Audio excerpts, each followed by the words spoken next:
But to understand the depth of the chasm that had just opened at her feet, one had to understand the heights from which Elara Vance had fallen. Her story with Julian Thorne hadn't always been a prelude to ruin. It had once been a symphony. Before the betrayal that echoed through high society, there was a love story whispered in awe. Or was it something else entirely, a carefully constructed illusion from the very start? Elara Vance. Even her name had a lyrical quality, a hint of the quiet fire that burned within her. She'd grown up in Porto Corvo, a sun-kissed coastal city where the scent of salt and bougainvillea mingled in the air. Hers was a respectable family, comfortable, yes, but leagues away from the stratospheric wealth that would later define her public image. They instilled in her a keen intellect, a fierce work ethic, and a yearning to make a tangible difference in the world, not just to observe it from a gilded perch.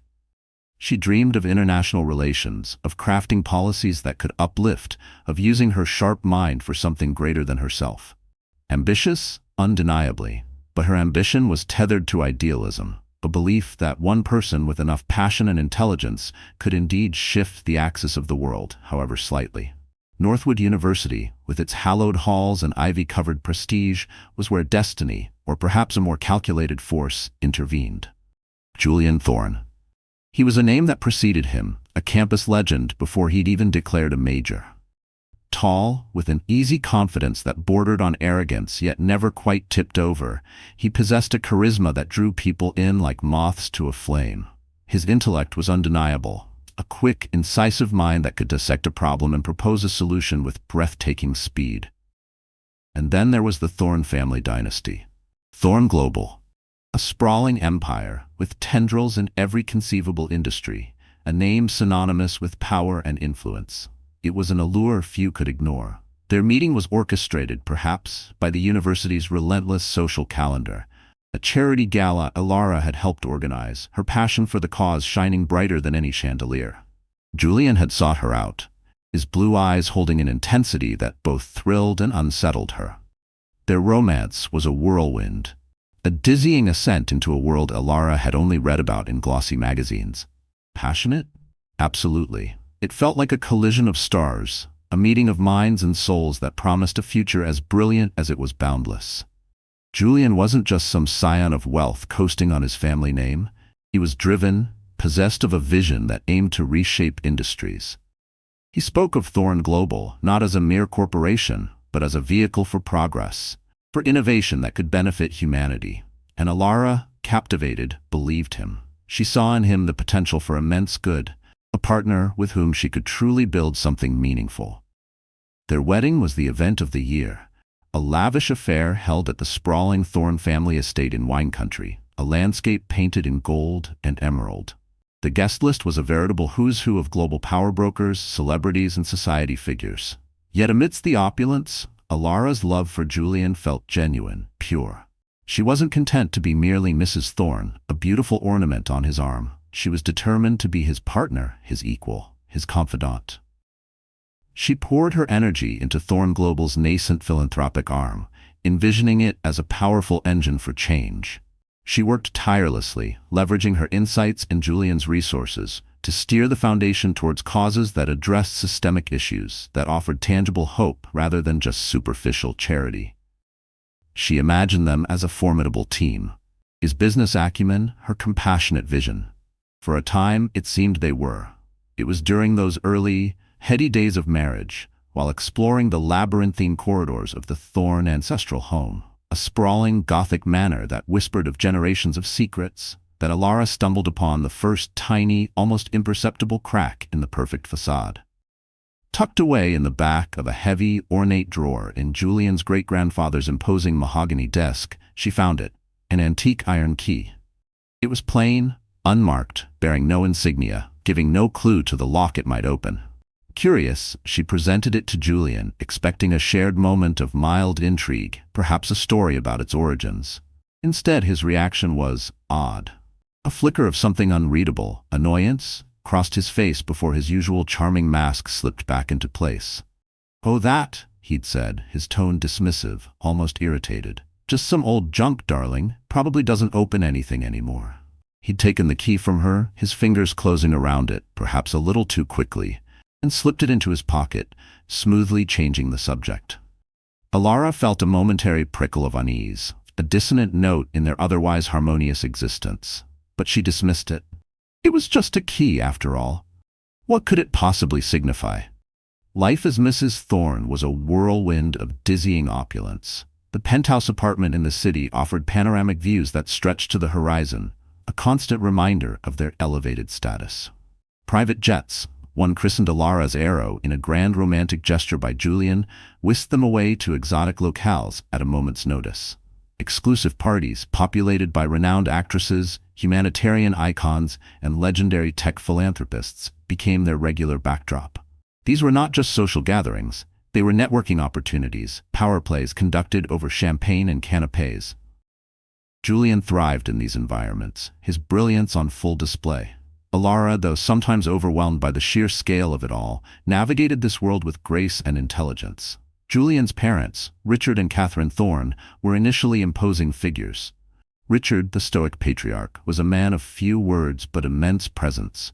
Catherine, regal and impeccably dressed, was initially reserved, her gaze assessing. But Elara's genuine warmth, her lack of artifice, and her evident love for Julian gradually won Catherine over. A tentative bond formed between the two women, built on shared quiet moments and Catherine's grudging respect for Elara's attempts to humanize the Thorne empire. Elara, for her part, began to feel she'd truly found her place, that she belonged in this intricate, high-stakes world. She wasn't just an outsider looking in. She was an integral part of the Thorne dynasty. Then came the news that crowned her happiness, the final perfect piece of their idyllic life. She was pregnant. Joy, pure and effervescent, flooded through her. She envisioned a child, their child, running through the sun-drenched gardens of the Thorne estate, a perfect blend of Julian's best qualities and her own nurturing spirit. The dream, it seemed, was complete. Julian, too, appeared thrilled, his initial reaction one of exuberant delight. He promised the best of everything, showering her with affection and plans for their future family. This, Elara thought, this was everything she had ever wanted. A loving husband, a family on the way, the resources to make a difference in the world. A gilded cage, perhaps, but one she had willingly, lovingly entered. The illusion held, shimmering and beautiful, right up until that fateful business trip. Julian was off to Berlin, another urgent deal, another expansion for Thorne Corp Logistics. He was busier than ever, the demands of the empire growing with each passing day. As Elara, pregnant and glowing, waved him off from the steps of their city townhouse, he gave her a quick, almost distracted kiss. "I'll miss you both," he murmured, his voice a little too low, his eyes already on the waiting limousine, its engine purring like a contented beast. As the car pulled away, disappearing into the stream of city traffic, Elara touched her belly, a sudden, inexplicable chill tracing its way down her spine despite the warmth of the afternoon sun. "Just business," she whispered to herself, pushing down an unfamiliar, unwelcome tendril of unease. He was a global magnate. These trips were his lifeblood.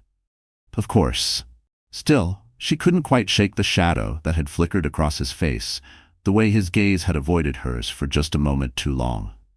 Little did she know, this trip to Berlin was not just another business venture. It was the prelude to a storm, a tempest of betrayal that would rip her carefully constructed world to shreds, leaving her to pick up the pieces in a way she could never have foreseen. The symphony was about to reach its screeching, discordant crescendo. The unfamiliar unease Elara Vance felt as Julian Thorne left for Berlin was a premonition, a faint tremor before the cataclysm. What followed was not just a business trip. The narrative of her life tragically continues, but a descent into a nightmare she had never imagined, a betrayal that would not just break her heart, but ignite a firestorm. The first crack in the perfect facade appeared as a whisper, then a lipstick stain of an unfamiliar shade on a laundered collar, then an earthquake that ripped Elara's world apart.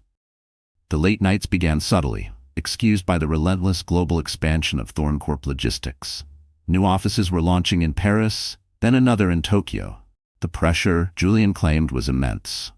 "The market waits for no one, darling," he'd murmur, already half asleep, his back to her in their vast empty bed. The hushed phone calls became more frequent. conversations that would abruptly terminate the moment Elara entered the room, his expression shuddering. His emotional distance grew, a chasm widening between them, filled only by his increasingly elaborate explanations of stress and shareholder demands. He was physically present, sometimes, but his mind, his essence, seemed to be elsewhere, orbiting a world from which she was excluded. It was her closest friend, Chloe Davis, who first voiced the ugly truth Elara had been so desperately trying to ignore. Chloe, pragmatic and fiercely loyal, had heard whispers through the intricate grapevine of their social circle. Elara, she'd begun hesitantly over lunch at a quiet cafe, her eyes filled with concern. There are rumors about Julian and a woman named Serafina Dubois. Serafina Dubois. The name dripped with an exotic, dangerous allure. A young, ruthlessly ambitious socialite, dabbling in fashion design, known for her sharp beauty and even sharper claws. Elara had initially recoiled, a fierce denial rising in her throat. Julian wouldn't, she'd stated, her voice firmer than she felt. He loves me. We're having a baby. Loyalty, ingrained and absolute, was her shield. But doubt, once planted, is a tenacious weed. It took root in the fertile ground of Julian's increasing detachment. Small inconsistencies previously dismissed now loomed large in her mind, each one a tiny, painful splinter. The faint, cloying scent of an unfamiliar, expensive perfume clinging to his jacket after a late board meeting. Unexplained charges on a platinum credit card statement he'd tried to casually discard.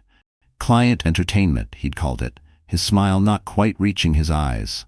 A new, almost desperate energy about him on some nights, contrasting sharply with the exhaustion he professed. As her pregnancy progressed, her body swelling with the new life they had supposedly created together, Julian became even more of a phantom. Doctor's appointments were missed, delegated to his ever-efficient personal assistant, Gregory, who would relay Julian's deepest regrets and unavoidable conflicts. Communication became filtered, impersonal. The shared joy, the intimate connection they once had over the prospect of their child, evaporated, leaving behind a hollow echo. The baby kicked, a vibrant reminder of what should have been their shared future, and Elara would fight back tears, a knot of anxiety tightening in her chest. Was this the man she had vowed to spend her life with? This distant, evasive stranger? A visit to her parents in Porto Corvo, meant to be a brief respite, became a turning point. Surrounded by the familiar comforts of her childhood home, the unwavering love of her parents, Elara felt a desperate yearning to reconnect with Julian, to break through the wall he had erected. She decided to cut her trip short, to fly back and surprise him. A romantic dinner at home, just the two of them, a chance to talk, really talk, to remind him of what they were fighting for. The idea filled her with a fragile hope. She arrived at their opulent city penthouse, a place that had once felt like a sanctuary. Now strangely silent, almost unnervingly so. The usual hum of activity, the presence of their discreet household staff, was absent. An eerie quiet hung in the air. With a bouquet of his favorite crimson roses in one hand and a small, exquisitely wrapped box containing a tiramisu from his preferred patisserie in the other, she tiptoed towards the master bedroom, her heart fluttering with a mixture of anticipation and a faint, unshakable dread. Faint voices drifted from behind the slightly ajar door. Laughter. An intimate sound that sent an icy shiver down her spine. Pushing the door open just enough to peer inside, Elara's world imploded. The scene that unfolded before her was a tableau of ultimate betrayal, burned into her memory with searing clarity. Julian. And with him, Serafina Dubois. The woman was a vision of dark, predatory beauty, wearing nothing but one of Elara's own silk robes, the fabric clinging to her slender frame. They were laughing, sharing a private joke, their bodies close, an easy familiarity between them that spoke of countless stolen moments. Then, without warning, Serafina leaned in, her eyes glinting with triumph, and planted a slow, deliberate kiss on Julian's lips. He responded with an unsettling ease, his arms wrapping around her waist, as though it were the most natural thing in the world. The tiramisu box slipped from Elara's numb fingers, thudding softly onto the polished wood floor. The sound, though small, shattered the illicit intimacy of the room. Serafina turned, a flicker of surprise in her dark eyes, quickly replaced by a cool, assessing gaze that swept over Elara's swollen belly with a faint, mocking smirk. Julian spun around, his expression morphing from complacent pleasure to abject horror in the blink of an eye. "Elara," he gasped, his voice cracking, stumbling back from Serafina as if suddenly scalded. It's not what it looks like. But how could it be anything else?" The air crackled with the unspoken truth. Tears pricked at Elara's eyes, hot and furious, but she refused to let them fall. Not yet. With trembling hands, she bent to retrieve the fallen pastry, her movements unnaturally calm, a stark contrast to the maelstrom raging within her. Serafina, entirely unbothered by the cataclysm she had helped unleash, merely shrugged, a picture of brazen indifference. "Well," she drawled, her voice dripping with condescension, "I'll leave you two to talk." She sauntered towards the ensuite bathroom, disappearing behind the closed door, leaving a trail of expensive perfume and shattered dreams in her wake. "Why, Julian?" Elara's voice was a ragged whisper, raw with a pain so profound it threatened to suffocate her. "Our baby, how could you?" He stepped towards her, his hands outstretched, his face a mask of feigned contrition. "Please, Elara, listen to me. I can explain. It was a mistake, a terrible—" She recoiled as if struck, his touch suddenly repulsive. "A mistake?" Her voice rose, laced with a bitter, incredulous fury. "This isn't a mistake, Julian. This is a betrayal. Of me. Of our child. Of everything we built." The images flashed through her mind. Their vows, their laughter, the tiny kicks in her womb. All of it. A lie. She couldn't breathe in that room, in that house, anymore. It was tainted, desecrated. Without another word, she turned on her heel and fled, ignoring his desperate pleas echoing behind her. Down in the elevator, the descent was a blur of suffocating grief. Each sob that tore from her throat threatened to fracture her entirely. In the grand lobby, the usually unflappable staff stared in shocked silence at her tear-streaked face.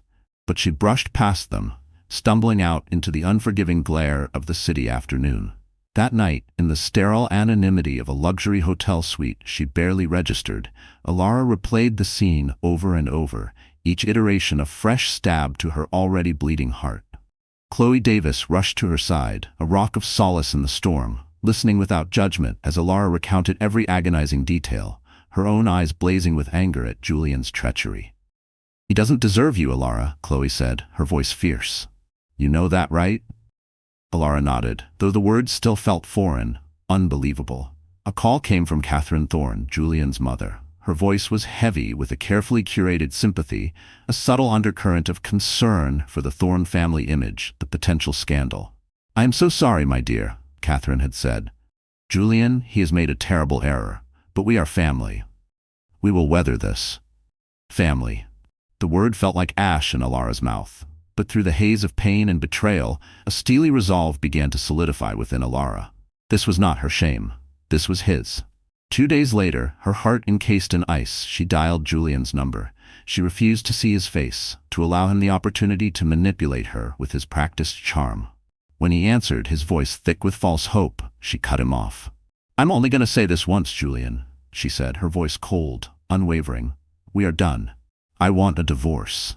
His panicked pleas, his promises of therapy, of change, tumbled out, but she was unmoved. "How long, Julian?" she demanded. A long, telling silence. Then, quietly, a few months. A few months. He had known she was pregnant. He had looked her in the eyes, touched her belly, spoken of their future, all while living a lie. "A mistake," Elara's voice dripped with contempt, "is forgetting an anniversary, Julian. This was a choice. Hundreds of them. Repeated, conscious choices to betray me, to betray our child. I will not subject myself, or this baby, to your deceit any longer." She hung up, her entire body trembling, the finality of her words echoing in the silent hotel room. Elara stood before the grand, gilt-edged mirror, her reflection a stranger, pregnant, alone, her world in pieces. But as she met her own gaze, a fire ignited in her eyes, a fierce, unyielding flame. He took her past. Yes, he shattered her dreams, her trust, her heart. But her future? Her child's future? That he would not touch. The first, most agonizing step had been taken. Now, she had to navigate the treacherous path of extracting herself from a world that did not easily let go, a world that Julian Thorne still believed he controlled. The fire in Elara Vance's eyes was not just defiance, it was the spark of reinvention, a tiny ember glowing amidst the ruins of her shattered life. The city that had once been her kingdom, every street corner echoing with memories now tainted by betrayal, felt like a cage, its gilded bars pressing in on her. To truly escape Julian Thorne's suffocating shadow, to build a sanctuary for herself and the precious child growing within her, Elara knew she had to make a move far bolder than just switching five-star hotels. She had to disappear from his world entirely. To escape a monster, sometimes you must flee to an entirely different kingdom. For Elara, that kingdom, whispered on the winds of change, was Aurelia. The immediate aftermath of her divorce announcement was a media-feeding frenzy. Paparazzi, like vultures scenting carrion, hounded her every imagined move. Tabloid headlines screamed in lurid fonts, "Billionaire's betrayed bride flees," "Thorne heir caught in love nest," "Pregnant and alone, the fall of Elara Vance." Each flashbulb felt like a physical blow, each speculative article a fresh twist of the knife. The life she had known, the city she had once loved, now felt suffocating. Every familiar landmark a monument to Julian's treachery and her own naivety. She craved anonymity, a chance to breathe air untainted by scandal, to protect her unborn child from the toxic storm swirling around the Thorne name. It was Isabella Rossi, her sharp-witted, warm-hearted friend from their Northwood University days, who offered the lifeline. Isabella, now a rising curator at a prestigious art foundation in Aurelia, had been urging Elara to visit for years. Aurelia, a vibrant, ancient European city renowned for its breathtaking art, its relentless innovation, and a thriving, surprisingly discreet philanthropic community. "Come to Aurelia, Elara," Isabella had urged over a crackling long-distance call, her voice a beacon of sanity. "Lose yourself here. Find yourself here. It's a city that knows how to keep secrets and how to heal broken hearts." The idea, initially daunting, began to take root. A new city, a new language, a new life. A clean break. Before she could flee, however, there was the messy business of untangling herself legally. She met Vivian Holloway, a lawyer whose name was spoken with a mixture of fear and reverence in legal circles. Vivian was a force of nature, razor-sharp, impeccably dressed, with eyes that missed nothing and a tongue that could flay an opponent. She listened to Elara's story, her expression unreadable, then nodded once, a glint of steel in her gaze. "He might have the Thorne billions and an army of lawyers, Elara," Vivian stated, her voice calm but resonant with an unshakable confidence. "But you have the truth, righteous fury, and frankly, a compelling narrative of a wronged woman carrying his child. We'll use all of it. He won't know what hit him." For the first time in weeks, Elara felt a flicker of something other than despair. A grim determination. Her parents, Marco and Lucinda, were heartbroken by the scandal, by their daughter's pain, but their support was unwavering. Lucinda, her eyes filled with a mother's sorrow, pressed a container of Elara's favorite childhood comfort food, fragrant, home-baked cinnamon pastries from a family recipe, into her hands at the airport. "For when you feel alone, mia cara," she'd whispered, her embrace tight. "Remember where you come from. Remember your strength." Armed with a few hastily packed suitcases, a folder of legal documents meticulously prepared by Vivian, and her mother's pastries carefully stowed in her carry-on, Elara boarded a flight to Aurelia, leaving behind the wreckage of her American dream. Arriving in Aurelia was like stepping into another dimension, a sensory overload that was both overwhelming and exhilarating. The city was a symphony of ancient stone and vibrant life. The grand Aurelia Cathedral, its spires piercing the impossibly blue sky, seemed to watch over the bustling piazzas. Winding cobblestone streets, barely wide enough for the tiny, zippy cars that navigated them with terrifying elan, opened into sun-drenched squares filled with the aroma of roasting coffee and freshly baked bread. Isabella was there at the airport, her embrace warm and enveloping, a tangible link to sanity in this beautiful, bewildering new world. "Welcome to your new beginning, Elara," she'd said, her smile genuine and reassuring, steering Elara towards a waiting car that whisked them away to a charming if modest apartment Isabella had found for her in the city's historic artists' quarter, a district reminiscent of Brera, with its hidden courtyards and flower-filled balconies. The healing was slow, a gradual thawing of the ice that had encased Elara's heart. She allowed herself to drift, to simply exist. Long walks through Aurelia's magnificent public gardens, the ancient statues her silent companions. Hours spent lost in the hushed reverence of art galleries, marveling at masterpieces that had witnessed centuries of human joy and sorrow. somehow putting her own pain into a broader perspective. She indulged in the simple, exquisite pleasures of Aurelian life, a scoop of intensely flavored gelato from a tiny family-run shop, the rich bitterness of an espresso at a bustling sidewalk cafe, the lively, unintelligible chatter of locals that washed over her like a warm wave. The ever-present reality of her pregnancy, the gentle kicks and flutters within her, was a constant, grounding reminder of why she was doing this, of the future she was determined to build for her child, a future free from the shadows of betrayal. Isabella, a consummate networker, gently began to draw Elara out of her self-imposed isolation. She introduced her to a circle of fascinating, accomplished individuals, artists, writers, academics, and, crucially, figures within Aurelia's dynamic philanthropic and business communities. One such introduction proved pivotal. Lorenzo de' Medici, the name itself was an echo of Aurelia's storied past, was a venture capitalist, but not of the cutthroat, soulless variety Elara had grown accustomed to in Julian's world. Suave, impeccably tailored, with an insightful gaze that seemed to penetrate pretense, Lorenzo specialized in funding social enterprises, businesses with a conscience. He was immediately intrigued by Elara, by her unique blend of philanthropic idealism, her first-hand understanding of corporate structures, gleaned from her time within the Thorne global machine, and the quiet, steely resilience that emanated from her despite her visible vulnerability. "You see the world through two distinct lenses, Signora Vance," Lorenzo observed one afternoon, over espressos at a discreet cafe tucked away in a sun-dappled piazza. His English was perfect, tinged with a melodic Aurelian accent. Compassion and commerce. It is a rare and, if I may say, potent combination. He didn't pry into the salacious details of her divorce, though the Thorne scandal had, of course, made international headlines. Instead, he focused on her intellect, her ideas. He didn't offer charity or pity.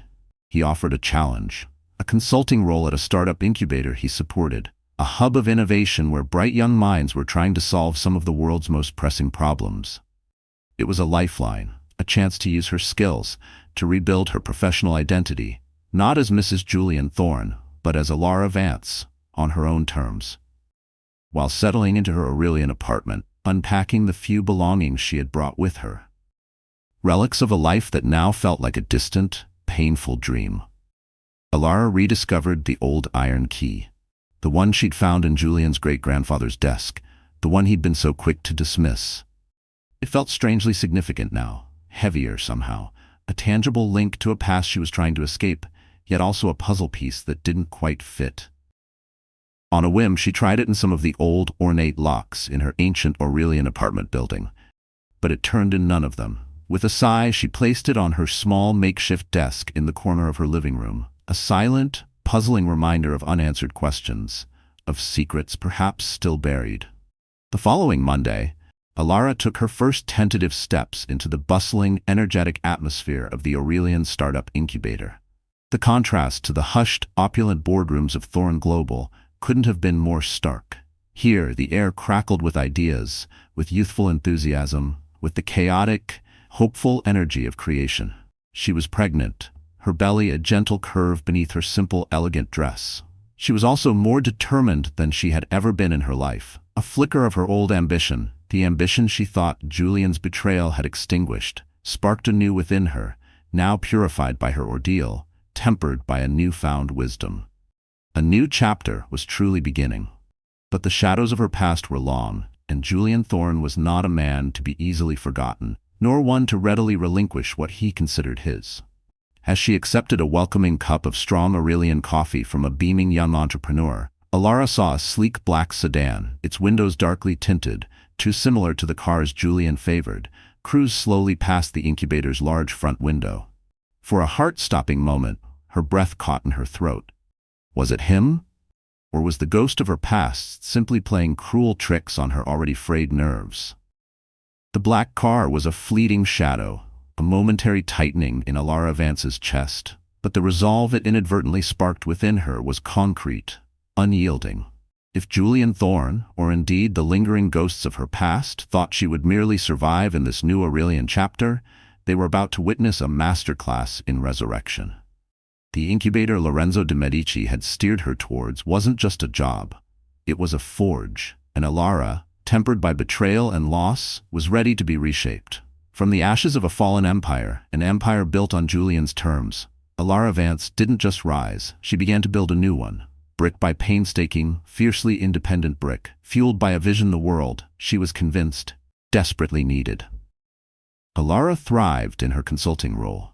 The vibrant, chaotic energy of the Aurelian incubator was a tonic to her bruised spirit. She mentored young entrepreneurs, her insights honed by her years navigating the complex machinery of Thorne Global, now sharpened by a raw, unfiltered understanding of stakes and survival. Her advice was practical, incisive, delivered with a quiet authority that belied the recent turmoil of her life. She saw their dreams, their vulnerabilities, and helped them chart courses through the treacherous waters of early-stage ventures. And they, in turn, saw not the scandalous figurehead from the tabloids, but a brilliant, compassionate woman with an uncanny ability to see both the forest and the trees. Balancing this demanding work with her advancing pregnancy was a delicate, often exhausting dance. Morning sickness sometimes ambushed her mid-meeting, forcing a hasty, apologetic retreat. Fatigue, a heavy, unwelcome cloak, would often descend by late afternoon. Yet she pressed on, propped up by an unwavering determination and the tiny, insistent kicks of the child growing within her, a constant, precious reminder of what and who she was fighting for. Her visits to Dr. Sophia Bianchi, a kind, no-nonsense Aurelian obstetrician with warm eyes and a reassuring smile, became small islands of calm. Dr. Bianchi admired Elara's courage, her resilience. "Your little one feels your strength, Signora Vance," she'd say, patting Elara's hand. "Let that guide you both." It was during these months, immersed in the world of innovation and grappling with her own future, that the idea for Nexus Connect began to crystallize. It wasn't a sudden epiphany, but a slow burn, an idea ignited by the embers of her past experiences. She recalled with a clarity that still stung the staggering inefficiencies she had witnessed when legitimate nonprofits had tried to leverage Thorne Global's vast resources for humanitarian aid. Julian, ever the pragmatist, had often dismissed these logistical nightmares, getting critical supplies to remote disaster-stricken areas, as unprofitable complexities, minor irritants in the grand scheme of his ever-expanding empire. Where Julian had seen only bottom-line impediments, Elara now saw a chasm, a critical gap that, if bridged, could transform lives. What if there was a platform, a technologically advanced, transparent system that could connect NGOs directly with ethical, efficient, and cost-effective shipping solutions? A way to cut through the red tape, the layers of bureaucracy, the opportunistic middlemen who often profited from misery? Elara saw an opportunity not just to make a profound impact, but also to build something sustainable, something that was entirely hers. The concept consumed her. Her modest Aurelian apartment, its walls adorned with Isabella's vibrant art prints, became her command center. Evenings were spent hunched over her laptop, researching global logistics, supply chain technologies, and the specific pain points of humanitarian organizations. She sketched out business plans, flowcharts, and user interfaces, her mind racing with possibilities. Isabella Rossi, ever her staunchest ally, became her primary sounding board, listening patiently to Elara's evolving ideas, offering insightful critiques and unwavering encouragement. "Elara, it's brilliant," Isabella had said one evening, her eyes wide with admiration after Elara had passionately outlined the core concept of Nexus Connect. "It's you. It's everything you've ever cared about, weaponized for good." Lorenzo de' Medici, too, became an invaluable mentor. Over countless espressos in sun-drenched Aurelian cafes, he listened, questioned, and guided, his strategic insights helping Elara refine her vision. He was impressed, deeply so, by her drive, by the audacious scope of her ambition.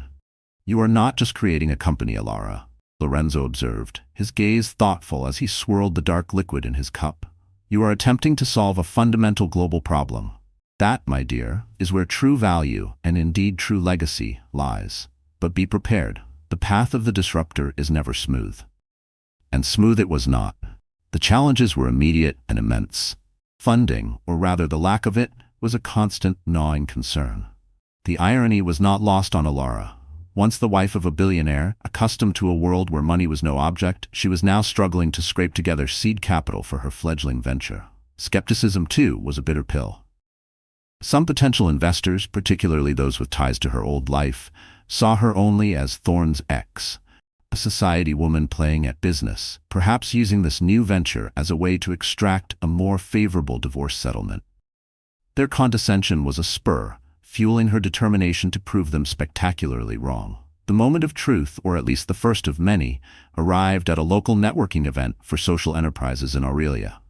Elara, visibly pregnant, her simple black dress doing little to conceal her burgeoning belly, stood before a room of potential investors and NGO representatives. Nerves fluttered in her stomach like trapped birds, but as she began to speak, her voice, though initially soft, gained strength and conviction. She spoke passionately about Nexus Connect, about its potential to revolutionize aid delivery using AI-driven analytics, blockchain for transparency, and a rigorously vetted network of logistics partners. She painted a vivid picture of a world where life-saving supplies reached those in need faster, cheaper, and more reliably than ever before. An influential, somewhat stern-faced investor from Paris, a Monsieur Jean-Luc Moreau, peppered her with tough, incisive questions about scalability, revenue models, and competitive advantage. Elara, drawing on her months of meticulous research and her innate understanding of complex systems, answered each question calmly, confidently, her arguments clear and compelling. By the end of the session, the room was buzzing. She had a handful of business cards, several requests for follow-up meetings, and most importantly, a renewed sense of belief in herself and her vision. Just when Nexus Connect was teetering on the edge, facing a critical funding gap that threatened to derail its development before it had even truly begun, the unexpected happened. A significant anonymous investment arrived. It materialized not through conventional channels, but via a secure, utterly untraceable digital transfer, accompanied only by a short, cryptic, typewritten note delivered by an anonymous courier for a bridge to a better world. Build it well. Elara was stunned, her mind reeling. Who? Why? Was it Lorenzo, testing her resolve or offering support in his own enigmatic way? Was it a secret admirer of her vision, someone she had unknowingly impressed? Or, a more chilling thought, could it be Julian? A peace offering? A Trojan horse? An attempt to indebt her, to reassert control from the shadows? The ambiguity was unnerving. She immediately consulted Vivian Holloway. The funds are clean as far as we can trace them, which isn't very far. Vivian reported after her own discreet inquiries. The source is expertly obscured. Proceed with caution, Elara, but use it. Build your bridge. And build it she did. The anonymous investment, though a source of lingering unease, provided the critical fuel Nexus Connect needed. Elara secured a functional office space in a less fashionable but up-and-coming Aurelian neighborhood. She hired her first few team members, bright, idealistic, and fiercely talented young tech graduates from Aurelia's renowned university, all drawn to Elara's vision and her quiet, determined leadership. They saw not a fallen socialite, but a visionary founder. Meanwhile, the ugly machinery of her divorce continued to grind on in the background. Vivian relayed regular updates from across the Atlantic. Julian, it seemed, was finally prepared to offer a generous financial settlement. But it came with significant strings attached. Demands for extensive paternal rights, rigid visitation schedules, and clauses that felt less like co-parenting and more like an attempt to maintain a foothold in her life. To control her movements and decisions regarding their child, Elara felt torn, the desire for a clean break warring with the complex realities of shared parenthood and Julian's undeniable wealth and influence. But for now, she pushed it to the back of her mind, focusing every ounce of her energy on Nexus Connect and the new life kicking within her. Late one evening, Elara stood alone in the small, sparsely furnished Nexus Connect office. The city of Aurelia hummed softly outside her window. On her computer screen, the first mock-up of the Nexus Connect platform interface glowed, a tangible representation of months of relentless work. Her hand rested on her now significantly large belly. The anonymous investor's cryptic note was pinned to a corkboard above her desk. A surge of pride, fierce and profound, washed over her. This was hers. She was doing this. But then, a shiver of unease. Her creation was taking flight, but the source of its sudden crucial boost remained an unnerving mystery. As if on cue, her personal mobile, usually silent at this hour, buzzed with an incoming call from a restricted number. Her heart lurched. Julian? Someone connected to the funds? She hesitated for a beat, then, steeling herself, answered. Silence. Just the faint crackle of an open line. Then, for a few chilling seconds before the call abruptly disconnected, a faint, almost achingly familiar piece of classical music drifted through the receiver. A melody she couldn't quite place, yet one that stirred a deep, unsettling sense of déjà vu. Chilled to the bone, she stared at the typewritten note again. The game, whatever it was and whoever was playing it, had just become infinitely more complex and perhaps far more dangerous. The cryptic phone call, with its phantom music and unsettling familiarity, left Elara Vance profoundly unsettled, a discordant note in the already complex symphony of her life. But the relentless demands of her burgeoning company, Nexus Connect, and the rapidly approaching reality of impending motherhood were all-consuming, pushing the unease to the periphery of her crowded thoughts. Nexus Connect was her lifeline, her creation, her defiant stand against the wreckage of her past. Yet the old ties to Julian Thorne, ties of law and, agonizingly, of blood, were proving far harder to sever than she had ever imagined. And he, it seemed, was about to make his most audacious, most unwelcome move yet. Just as Elara Vance prepared to bring one creation, her precious child, into the world, another arrived, unannounced and deeply unwelcome. Julian Thorne himself, standing on the polished marble threshold of her Aurelian apartment building, a veritable storm in a bespoke suit. His arrival was preceded by a fresh wave of legal aggression. Vivian Holloway had warned her it was coming.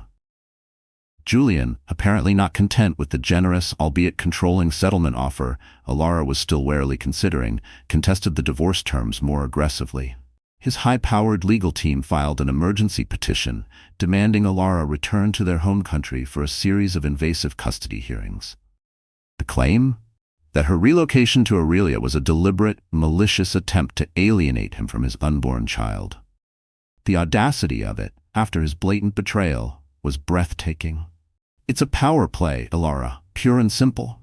Vivian had stated calmly over a secure video call, her expression one of weary disdain for such tactics. He's trying to rattle you, to drag you back onto his turf where he feels he has the upper hand.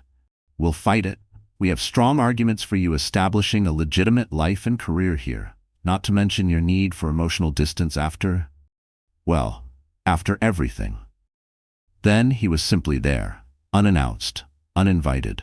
Elara first heard of his presence in Aurelia not from her lawyer, but from a flustered Isabella Rossi, who had spotted him exiting a limousine outside a renowned Aurelian art gallery near Elara's apartment.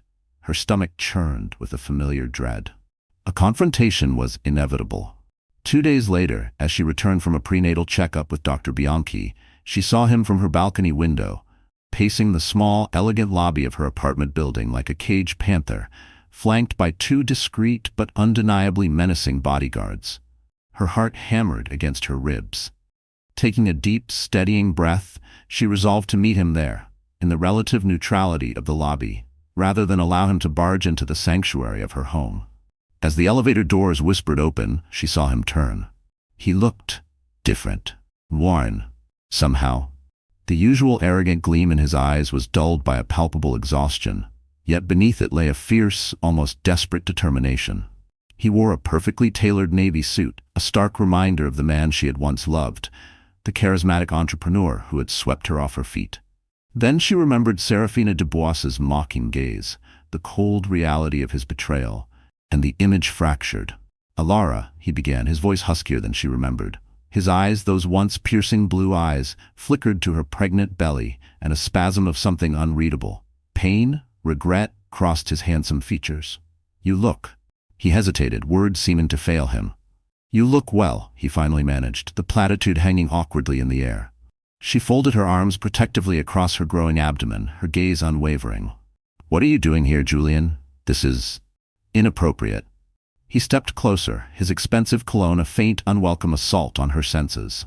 His voice dropped, becoming low, almost conspiratorial. Can we talk? Privately? Please, Elara, this is important. She nodded curtly, leading him to a quiet alcove at the far end of the lobby, away from the curious and undoubtedly sympathetic gaze of the elderly concierge. I don't appreciate you showing up like this, unannounced, she said, her tone sharp, bristling with a resentment that was still so raw. You have lawyers. I have a lawyer. That's the appropriate channel. Julian sighed, running a hand through his perfectly styled dark hair, a gesture she recognized as one of frustration. Vivian Holloway is formidable. And my lawyers are, well, they're lawyers. Sometimes a direct conversation is necessary. Elara, I've made mistakes. Terrible, unforgivable mistakes. I know that. His voice cracked just slightly. But I don't want to lose this child, our child. Let me fix this, Elara. Let me try. Her anger, a white-hot flame, flared. She pressed a hand protectively over her belly. Fix this? She echoed, her voice trembling with suppressed fury. You can't just fly to Aurelia, Julian, and pretend to play the penitent husband, the devoted father-to-be. You made your choices. You made your bed, quite literally. I am done being your afterthought, your collateral damage. His jaw tightened. I was under immense pressure, Elara. The company, the global expansions. I lost sight of what truly mattered. Serafina, she was a distraction. A stupid, meaningless distraction. But that doesn't mean I don't love you, that I don't want our baby. Elara let out a bitter, incredulous laugh. You have a remarkably twisted way of showing love, Julian. They stood there for a long moment, the silence in the grand marble lobby thick with unspoken accusations, with the wreckage of their shattered dreams. Finally, Julian took a half-step back, a subtle shift in his posture. His tone softened, became almost pleading. I'm willing to settle this divorce amicably, Elara. More than amicably. I want to provide for you, for the baby, beyond generously. But I also want to be in my child's life. I need your guarantee that you won't shut me out completely. I'll drop the custody petition, the demand for you to return, if you'll just let me be present for the birth. Let me be a father.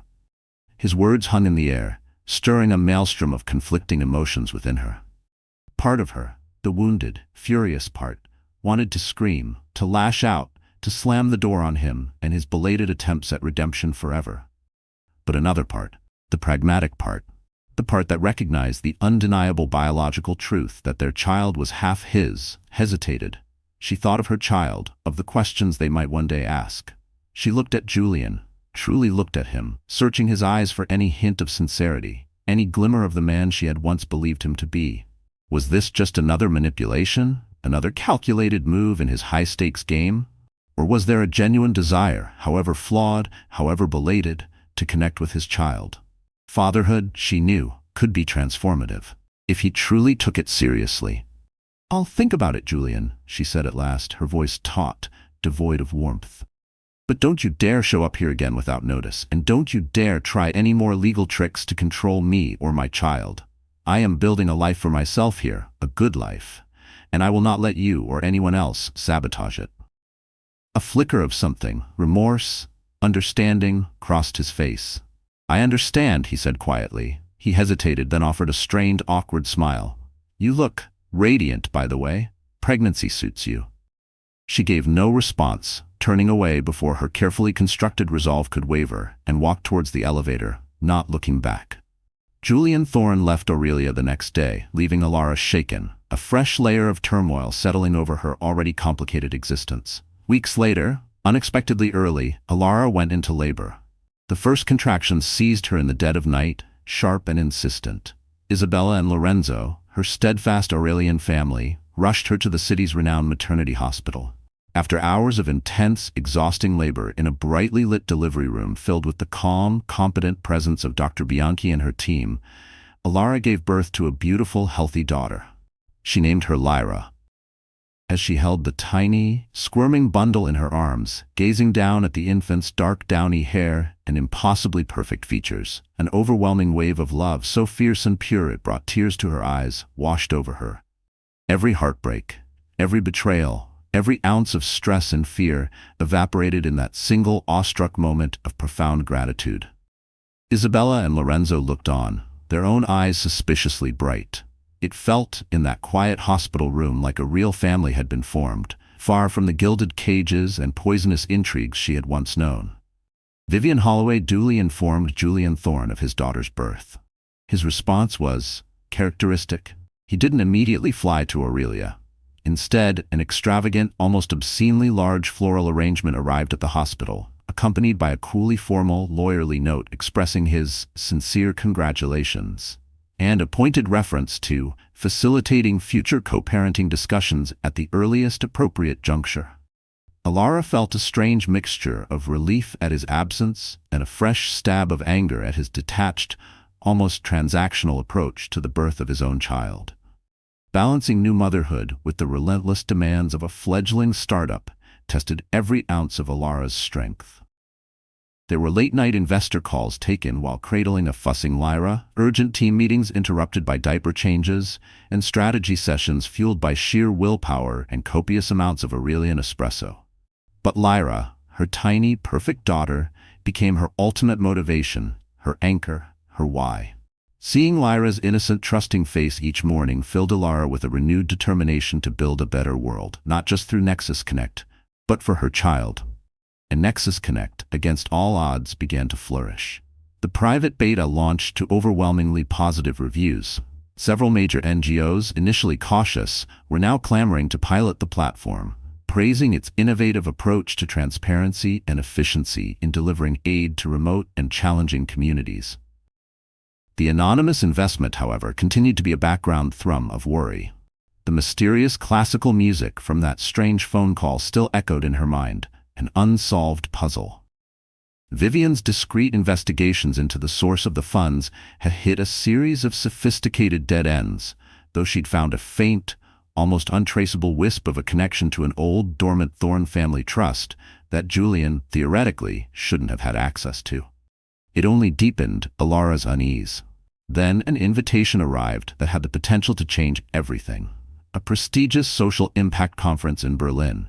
Elara was invited to be a keynote speaker to present Nexus Connect to a global audience of investors, philanthropists, and NGO leaders.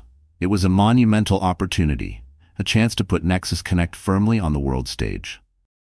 Despite the challenges of traveling with an infant, despite the lingering shadows of her past, Elara knew she had to go. She would take Lyra, and Isabella, her unwavering friend and rock, would go with them. As the plane to Berlin ascended through the clouds, Elara held Lyra close, the baby sleeping soundly in her arms. She looked out the window at the receding Aurelian landscape, a city that had offered her refuge and a chance to rebuild. A potent mix of excitement and trepidation churned within her. This conference could be Nexus Connect's global launchpad, the moment her vision truly took flight. But the unresolved issues with Julian, the ever-present mystery of her silent benefactor, and the unsettling familiarity of that phantom music, they all cast long, complex shadows. Her phone, set to airplane mode, lay on the tray table. Suddenly its screen flickered to life with a saved calendar notification, a ghost from years past. Dad's favorite opera, La Traviata. Julian's father. The music from that cryptic call, it was Verdi. A jolt, sharp and electric, shot through her. Realization, mixed with a profound sense of dread, dawned. What did it mean? Was her anonymous benefactor, her silent partner in this audacious venture, far closer and infinitely more complicated than she had ever dared to imagine? The calendar notification about La Traviata, a ghostly echo from a past life, resonated in Elara Vance's mind as the plane soared through the clouds, carrying her towards Berlin, towards an unknown future.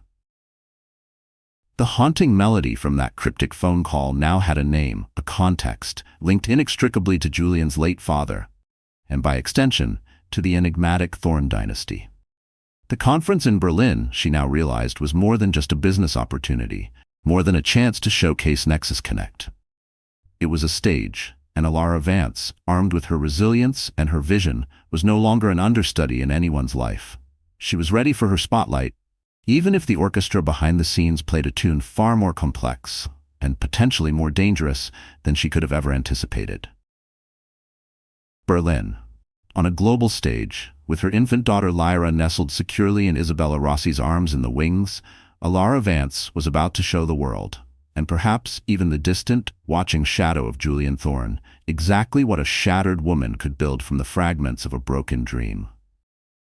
She stood at the podium, a solitary figure of quiet strength against the backdrop of the bustling social impact conference.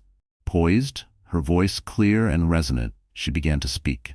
Not of her personal sorrows, not of the betrayal that had nearly destroyed her, but of Nexus Connect. She spoke of logistics, not as a dry academic discipline, but as a vital lifeline, a conduit for hope. With compelling clarity, she showcased Nexus Connect's real-world successes, using stark data and poignant anecdotes to illustrate how her platform was already revolutionizing aid delivery to crisis zones. Vital medicines reaching remote clinics faster, essential supplies cutting through bureaucratic red tape, resources managed with unprecedented transparency and cost efficiency. The audience, a sophisticated mix of hardened NGO veterans, eager innovators, and shrewd investors, was captivated. They listened, rapt, as Elara painted a picture of a future where technology and compassion worked in tandem to alleviate suffering. From the corner of her eye, she could see Isabella, ever her steadfast supporter, gently rocking Lyra at the back of the massive hall. A surge of profound vindication, warm and empowering, washed over Elara. This was real. This mattered. Afterwards, the response was overwhelming.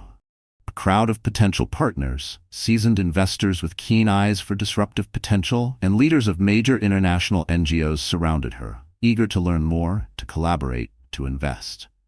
Business cards were exchanged, follow-up meetings scheduled. Nexus Connect, born from Elara's pain and her passion, gained significant international traction almost overnight. The tide, it seemed, was finally turning. The media, once obsessed with the salacious details of her divorce, now began to see her in a new light. Headlines shifted from Billionaire's ex to the Phoenix of Philanthrotech, from scorned wife to boss of impact. She was no longer defined by Julian, by his wealth, or his betrayal. She was Elara Vance, founder of Nexus Connect, a visionary in her own right. It was a subtle but profound shift, a reclaiming of her narrative, her identity. Back in Aurelia, Nexus Connect grew at an astonishing pace. The small, cramped office soon gave way to a larger, brighter space, buzzing with the energy of her expanding team. Elara, with Lyra often gurgling contentedly in a nearby bassinet, moved into a more spacious apartment, one with a sun-filled nursery and a dedicated home office where she could strategize and build her burgeoning empire. Life found a new, albeit demanding, rhythm. Her co-parenting arrangement with Julian remained a carefully controlled, almost sterile affair. Video calls with Lyra were scheduled meticulously through their respective lawyers. Julian, when he appeared on screen, seemed more interested in the optics, in performing the role of a concerned father, than in genuine connection with his daughter. His questions were often superficial, his attention fleeting. Elara handled these interactions with a cool, polite detachment, her primary concern Lyra's well-being, shielding her from the unresolved complexities of her parents' fractured past. Yet, the mystery of the anonymous benefactor and the unsettling link to La Traviata continued to deepen. Who was it? Could it truly be Catherine Thorne, Julian's enigmatic mother? Catherine had always shown Elara a grudging kindness, a flicker of understanding beneath her patrician reserve. She, too, loved that particular opera, Elara remembered, a poignant detail from a life that felt a lifetime ago. Or was this Julian himself, playing some elaborate Machiavellian game, his motives obscured? The thought made her skin crawl. Vivian Holloway, at Elara's urging, had discreetly intensified her investigation into the source of the anonymous investment. The trail was a labyrinth of shell corporations and offshore accounts, expertly designed to conceal. But Vivian, relentless and resourceful, had unearthed a faint, almost untraceable link. A whisper of a connection to an old, largely forgotten Thorne family trust, one that Julian, according to all official records, wasn't supposed to have direct access to or knowledge of. This discovery only amplified Elara's wariness. The shadows, it seemed, still clung to her, no matter how brightly her own star began to shine. Then came the invitation that would mark the true pinnacle of her ascent. Amara al-Jamil, a celebrated international human rights lawyer, a woman whose tireless advocacy Elara had admired from afar for years, personally invited her to speak at the World Philanthropy Summit in Geneva. This was not just another conference. It was the global stage for humanitarian discourse, a magnet for diplomats, world leaders, and the most influential philanthropists on the planet. This was her moment. On the polished platform in Geneva, beneath the discreet but intense scrutiny of the world's most powerful changemakers, Elara Vance was a vision of quiet strength and unshakable grace. She didn't dwell on the darkness of her past, didn't name Julian or the betrayal that had nearly broken her. Instead, she spoke of resilience, of the unexpected power that can be forged in the crucible of adversity. She spoke with passion and precision of Nexus Connect's mission, of its transformative potential. Logistics, she concluded, her voice ringing with conviction, often unseen, often unglamorous, can be the thread that mends our fractured world, one vital connection at a time. It can be the bridge between despair and hope. The applause was thunderous, a wave of genuine appreciation that washed over her. Afterwards, dignitaries and the heads of global foundations lined up, not just to congratulate her, but to explore concrete partnerships, to pledge support for Nexus Connect's expansion. Amidst the enthusiastic handshakes and the murmur of influential voices, Elara spotted a familiar figure lingering at the edge of the crowd, Catherine Thorne. She looked older, more fragile than Elara remembered, her expression unreadable, a complex tapestry of emotions Elara couldn't begin to decipher. Before Elara could navigate the throng to approach her, Catherine gave a small, almost imperceptible nod, and then, just as quietly, slipped away. But on an empty chair nearby where Catherine had briefly stood lay a single, perfect white rose. Tucked beneath it was a small, plain, cream-colored card. Elara's heart pounded as she picked it up. On it, in elegant, familiar script, were just a few words. The key always fit a different kind of lock. Well done, C. Elara stared at the card, her mind reeling. The old iron key, La Traviata, Catherine, the anonymous benefactor. It all clicked into place with a sudden, breathtaking clarity. It hadn't been Julian's manipulation, nor Lorenzo's test. It had been Catherine. This wasn't about control. Elara suddenly understood with a certainty that settled deep in her soul. It was something far more complex, more human. Perhaps it was a mother's quiet, complicated atonement for her son's grievous sins. Perhaps it was a shrewd matriarch's recognition of Elara's own indomitable spirit, a belief in the very vision Julian had so callously dismissed. Perhaps it was both. Later that night, back in the quiet sanctuary of her Aurelian apartment, Lyra sleeping peacefully in her crib, Elara held the old iron key in one hand and Catherine Thorne's simple, profound note in the other. A sense of peace, a peace she hadn't realized she'd been so desperately craving, settled over her. She had truly forged her own empire, an empire built not on the shifting sands of inherited wealth or manipulative power, but on the bedrock of impact, integrity, and an unwavering belief in the possibility of a better world. The final, lingering shadow of Julian Thorne's influence had receded, replaced by a clear, steady light of her own making. The key, she now understood with a slow, dawning smile, was not to a treasure chest filled with gold, but to a future she had painstakingly, courageously unlocked herself. With a little unexpected and profoundly complicated help from the most unlikely of Thorne matriarchs. Catherine Thorne's note and the profound, almost unbelievable revelation about the antique iron key brought a quiet sense of closure to one of the lingering mysteries in Elara Vance's tumultuous life. The summit in Geneva, her triumphant address to the world's leading humanitarians, was not an ending. The narrative of her extraordinary journey clarifies, but rather a powerful new beginning, a testament to a path that had utterly redefined the meaning of empire. The story of Elara Vance isn't just about a phoenix rising from the ashes of a devastating betrayal. It's about the profound realization that the ashes themselves, the very remnants of her shattered dreams, were the fertile ground for an unshakable empire of the self. Her journey had been a crucible. From the dizzying, diamond-encrusted heights of being Mrs. Julian Thorne, a name synonymous with unimaginable wealth and power, she had plunged into the abyss of a devastating, soul-crushing fall. The betrayal had been absolute, the heartbreak a gaping wound. Yet what followed was an arduous, painstaking climb back, not merely to success, as the world might measure it in stock valuations or media mentions, but to a far more precious state, self-possession. The transformation was complete, alchemical.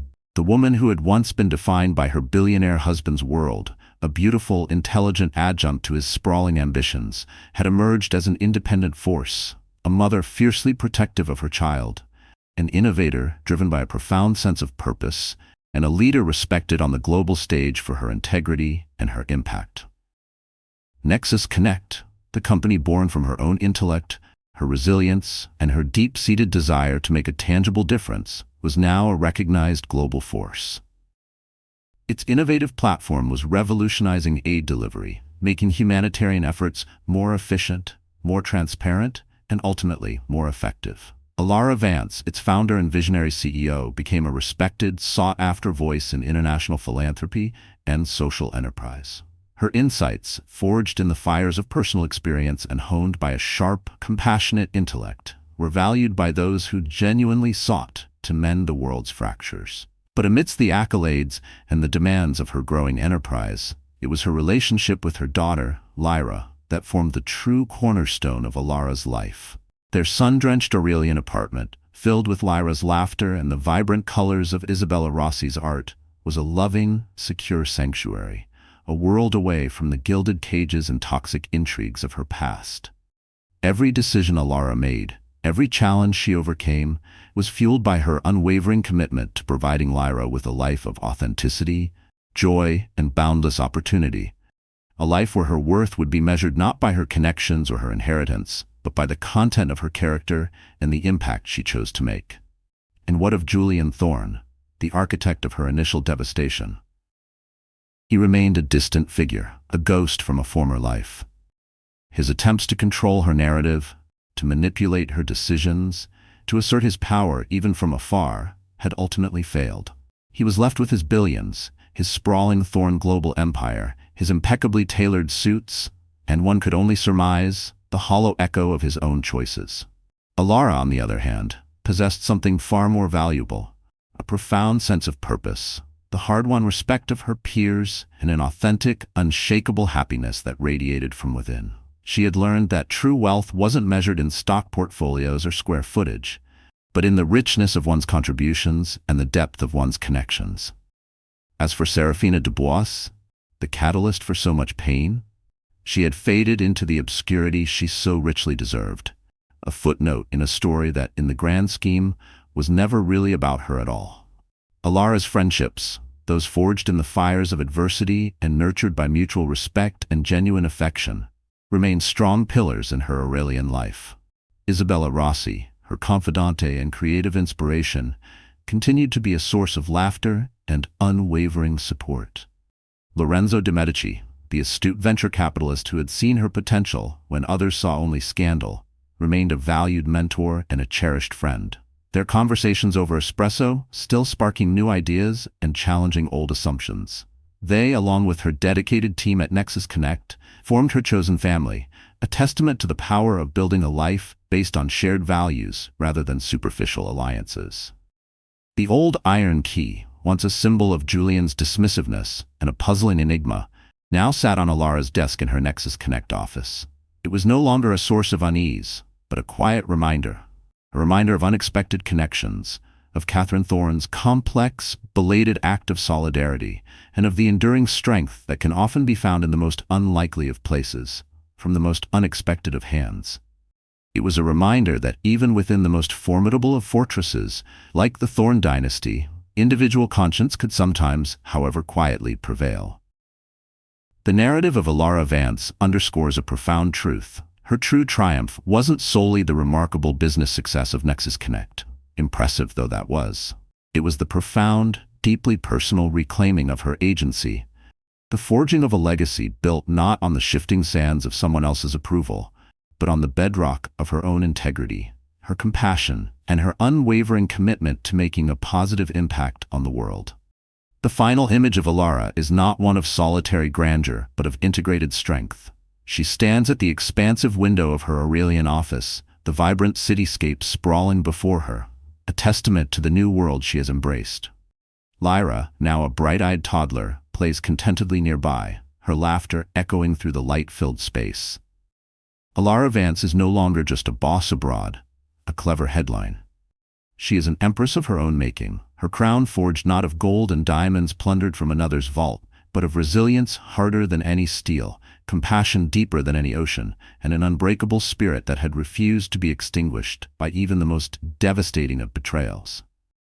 Her story, like all great stories of transformation, doesn't end with a full stop, a neat and tidy resolution. It concludes, instead, with an ellipsis, a sense of unwritten chapters yet to come. Her journey continues. Her impact will undoubtedly grow. Her story will continue to inspire others who find themselves facing their own shattering moments, their own impossible choices. For Elara Vance learned, and in turn taught the world, that fairy tales can indeed shatter, sometimes spectacularly, but so too can the seemingly impenetrable walls of any gilded cage. And sometimes, just sometimes, the most powerful magic in the universe is the raw, unadorned courage to pick up the pen and write your own damn story, one defiant, luminous chapter at a time.